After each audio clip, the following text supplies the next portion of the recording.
बड़े शहरों को नेस्त व नाबूद कर दिया। उस अजाब के दौरान ऐसा क्या हुआ कि एक औरत पत्थर के मुजस्समे में तब्दील हो गई? वो औरत कौन थी और उसने ऐसा क्या गुनाह किया था कि क़यामत तक के लिए लोगों के लिए इबरत की निशान बन गई? इस वीडियो में हम हज़रत लूत की बीवी के पत्थर बनने के इबरतनाक वाक़े को जानेंगे। कौम लूत तारीख़ की एक ऐसी कौम है जिन्होंने गुनाह का एक नया तरीका ईजाद किया था। यानी इस कौम के मर्द मर्दों से जिनसी ताल्लुकात बनाया करते थे और अपनी ख्वाहिश पूरी करते। लिहाजा अल्लाह ताला ने उन्हें इस गुनाह अजीम को छोड़कर सही राह पर लाने के लिए अपने पैगंबर हज़रत लूत अलैहिस्सलाम को उन इलाक़ों में मबूस फरमाया जिसे तारीख़ में सुदूम कहा जाता है। हज़रत लूत ने अपनी कौम को अल्लाह के अज़ाब से डराया और बहुत समझाया कि ये बदफेली और एक अजीम गुनाह है। अल्लाह ने तुम्हारे लिए औरतों को पैदा फरमाया है, लिहाजा अपनी ख्वाहिशात को हलाल तरीके से पूरी करो और इस गंदगी से तौबा कर लो। लेकिन उनकी कौम ने हज़रत लूत के दावत को ठुकरा दिया और ये कह दिया कि अगर तुम्हारा रब हम पर अज़ाब लाने वाला है तो हम तैयार हैं, तुम अपने रब से अज़ाब का मुतालबा कर दो। लिहाजा अनकरीब अल्लाह का अज़ाब उन पर कहर बनकर नाजिल होने वाला था। हुआ यूं कि अल्लाह ने 3 फरिश्ते इंसानी शक्ल में सुदूम की तरफ रवाना किए जो हज़रत लूत अलैहिस्सलाम के घर आए और ये दरख्वास्त की कि हम मुसाफिर हैं और आज रात आपके घर ठहरना चाहते हैं। हज़रत लूत परेशान हुए क्योंकि अगर उन मुसाफिरों को सुदूम का कोई शख्स देख लेता तो वो इन खूबसूरत जवानों को पकड़ लेता, क्योंकि ये बदकार कौम सुदूम से गुज़रने वाले मुसाफिरों को भी नहीं छोड़ते थे और अगर कोई राहगीर उस इलाके से गुज़रता तो वो उन्हें पकड़कर उनसे जबरन बदफेली किया करते थे। In Gaza, mothers don't even know if their children will eat today. They don't even know if they'll make it.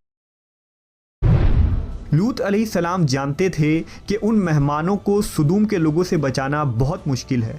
इसके बावजूद आपने उन नौजवानों को अपने घर में पनाह दी।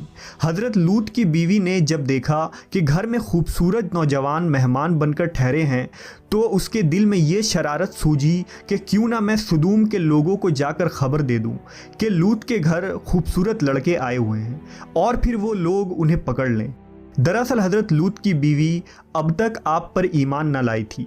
वो काफिर और मुनाफिका थी और अपने कौम में होने वाले तमाम तर बुरे काम की हिमायत करती थी। इमाम कुर्तुबी के मुताबिक लूत अलैहिस्सलाम की बीवी का नाम वाइला या वालिया था। वो खुद एक मुअज़्ज़िज़ ख़ानदान से ताल्लुक़ रखने वाली औरत थी।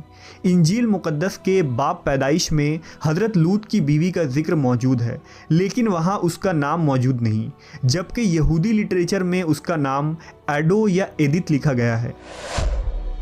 लिहाजा जब वाइला को ये इल्म हुआ कि ये खूबसूरत नौजवान आज रात हमारे घर मेहमान ठहरने वाले हैं तो वो फ़ौरन सुदूम के शरीर तरीन लोगों के पास गई और कहा कि तुम लोग यहाँ क्या कर रहे हो? 3 खूबसूरत नौजवान लड़के मेरे शौहर लूत के यहाँ मेहमान बनकर ठहरे हैं। वो आज रात मेरे घर में ही रहेंगे। वो बहुत खूबसूरत और पुरकशिश चेहरे वाले लड़के हैं। तुम लोगों को यकीनन उन्हें जाकर देखना चाहिए। ये सुनना था कि उन फहश काम करने वाले लोगों पर शैतान सवार हो गया और वो दौड़ते हुए हज़रत लूत के घर की तरफ भागने लगे। कुछ देर बाद हज़रत लूत के घर के बाहर एक जम में गफ़ीर लगा था। लोगों ने उनके घर को घेर रखा था और उन लड़कों के साथ बदफेली के इरादे से दीवार पर चढ़ने लगे थे। कुछ लोग दरवाजे तोड़ने की कोशिश कर रहे थे। वो नौजवान लड़के जो दरअसल मुक़द्दस फ़रिश्ते जिब्राईल, इसराफील और मीकाईल अलैहिस्सलाम थे, उन्होंने हज़रत लूत से कहा कि आप फ़िक्र ना करें, हम अल्लाह की तरफ से भेजे हुए फ़रिश्ते हैं। उन बदकारों पर जल्द ही अज़ाब आने वाला है। आप अपने अहलो अयाल को लेकर इस बस्ती से निकल जाएं। रात ख़त्म होने से कबल आपको इन बस्तियों से निकलना होगा और निकलते वक्त कोई शख्स भी पीछे मुड़कर ना देखे, वरना वो भी अज़ाब में गिरफ्तार हो जाएगा। लिहाजा हज़रत लूत अलैहिस्सलाम ने ऐसा ही किया। आपने अपनी 2 बेटियों और बीवी वाइला को साथ लिया और बस्ती से निकल गए। आसमान सुर्ख हो रहा था, आसमान से पत्थर के मीना बरस रहे थे। ऐसी गरज की खौफनाक आवाज़ आ रही थी कि हर मखलूक कांप उठी थी।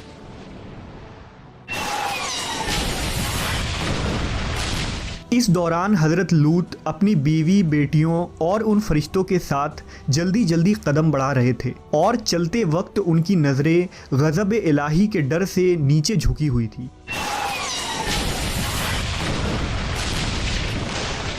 اچانک پتھر اور آگ کا ایک بڑا پتھر سدوم کے شہر کے بیچوں بیچ گرا، جس سے بہت خوفناک آواز آئی۔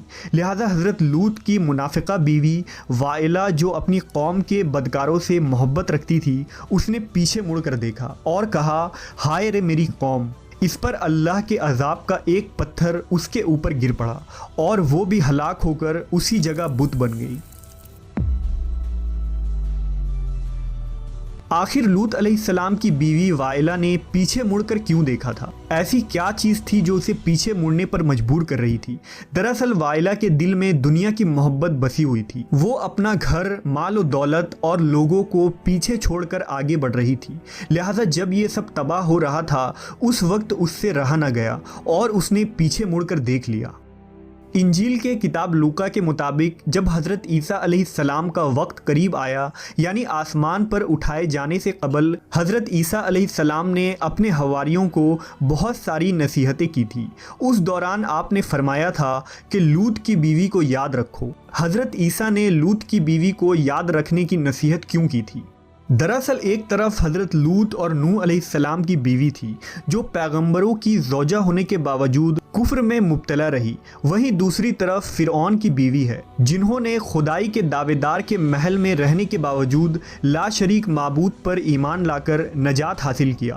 لہٰذا اللہ نے قرآن مجید میں فرمایا، اللہ تعالیٰ کافروں کے لیے نوح اور لوط کی بیویوں کو بطور مثال پیش فرماتا ہے۔ وہ دونوں ہمارے بندوں میں سے 2 صالح بندوں کے نکاح میں تھیں، مگر انہوں نے اپنے شوہروں سے خیانت کی، تو وہ اللہ کے مقابلہ میں ان دونوں کے کچھ کام نہ آ سکے، اور دونوں عورتوں سے کہہ دیا گیا کہ جہنم میں داخل ہونے والوں کے ساتھ داخل ہو جاؤ۔ اہل ایمان کے معاملے میں اللہ فرعون کی بیوی کی مثال پیش کرتا ہے، جب اس نے دعا کی، اے میرے رب، میرے لیے اپنے ہاں جنت میں ایک گھر بنا دے، مجھے فرعون اور اس کے عمل سے بچا اور ظالم قوم سے مجھے نجات عطا فرما۔ آج اسرائیل اور اردن کے درمیان ایک ویران علاقہ پایا جاتا ہے۔ محققین کے مطابق یہ وہی جگہ ہے جہاں زمانہ قدیم میں 3 بڑے شہر آباد تھے، جن کے نام سدوم، عمورہ اور زغر تھے۔ یہی قوم لوط کا مسکن تھا۔ آج سدوم کے علاقے میں انسانی زندگی کا تصور بھی نہیں کی جا سکتی۔ یہاں مٹی برباد ہو چکی ہے، وہاں نہ پیڑ پودے لگائے جا سکتے ہیں اور نہ ہی کھیتی کی جا سکتی ہے، یہاں تک کہ پینے لائق پانی بھی دستیاب نہیں۔ کچھ سال پہلے اسرائیلی ریسرچر نے بحر مردار کے پاس ایک لمبے پتھر کا کھمبا دریافت کیا، جو دیکھنے میں تقریباً ایک انسان کی طرح لگتا ہے۔ دراصل یہ لوط علیہ السلام کی بیوی وائلہ کا مجسمہ ہے۔ یہ مجسمہ آج اردن کے ماؤنٹ سودوم نامی اس پہاڑی پر موجود ہے، جو نہ صرف ایک حیران کن ستون ہے بلکہ دنیا کے ہر شخص کے لیے نشان عبرت ہے۔ حضرت لوط کی بیوی کے اس واقعے میں ہمارے لیے ایک عظیم پیغام ہے۔ دراصل آج ہمیں خود ہمارا محاسبہ کرنا چاہیے کہ کیا ہم واقعی اللہ پر مضبوطی سے ایمان رکھنے والے اور اس کے احکام پر عمل پیرا ہیں؟ کیا ہم کہیں حضرت لوط کی بیوی جیسے تو نہیں، جو سب کچھ جاننے کے باوجود خدا سے دور ہیں؟ وائلہ کو یہ پتا تھا کہ وہ مہمان خدا کے فرشتے ہیں اور یہ عذاب خدائے برحق کی طرف سے ہے، اس کے باوجود وہ اپنے دل سے دنیا کی محبت کو نہ نکال سکی، اور اس کا انجام یہ ہوا کہ وہ ایک پتھر بن گئی۔ کہیں ایسا تو نہیں کہ ہم ظاہری طور پر مسلمان ہوں لیکن ہمارا دل خدا سے دور ہو گیا ہو۔